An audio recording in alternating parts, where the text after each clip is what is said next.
उत्तर प्रदेश की सरकार जहां पर डबल इंजन सरकार बोलती है, आज महंगाई चरम सीमा पर है, बेरोजगारी चरम सीमा पर है और अन्याय भी हम लोगों ने देखा है वो चरम सीमा पर है।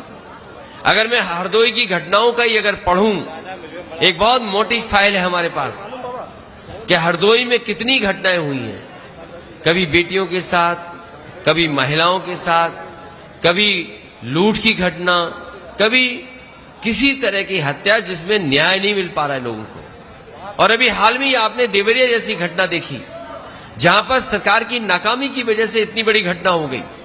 सरकार के अधिकारी और सरकार के लोग अगर समय पर एक्शन लेते और जिम्मेदार अधिकारी अगर जिम्मेदारी से काम करते तो शायद देवरिया ऐसी घटना उत्तर प्रदेश में नहीं होती।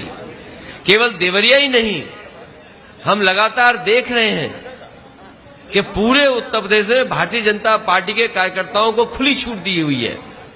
आज जो वीडियो वायरल हो रहा है सुबह सीतापुर का, वहां पर बीजेपी का नेता, बीजेपी की सरकार के जिम्मेदार पद पे होने के बाद उनके परिवार के लोग किस तरीके से किसी को पीट रहे हैं सड़क पर। क्या ये भारतीय जनता पार्टी की नई जीरो टॉलरेंस पॉलिसी है? क्या बीजेपी के कार्यकर्ताओं को पूरी आजादी है कि किसी के साथ अन्याय कर सकते हैं? कानपुर में मैं उस परिवार से मिला जिस परिवार के सदस्य को बीजेपी के कार्यकर्ता और नेता ने इतना मारा कि शायद उसकी आंख की रोशनी आएगी वापस के नहीं आएगी इतने इलाज के बाद। वो बीजेपी का कार्यकर्ता था, उसने हत्या कर दी होती और इतना मारा कि उसकी आंख की रोशनी चली गई है। वहीं कानपुर में एक गरीब किसान को धोखा देने का काम भारतीय जनता पार्टी के कार्यकर्ता ने किया। उससे जमीन लिखा ली, बाजार भाव तो 20 करोड़ से ज्यादा है, लेकिन 6 करोड़ का उसको चेक दिया।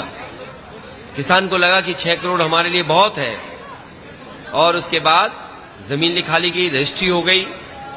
बाद में उस बीजेपी के नेता कार्यकर्ता ने उस किसान से कहा कि चेक में कुछ गलती हो गई है, चेक मुझे वापस कर दो।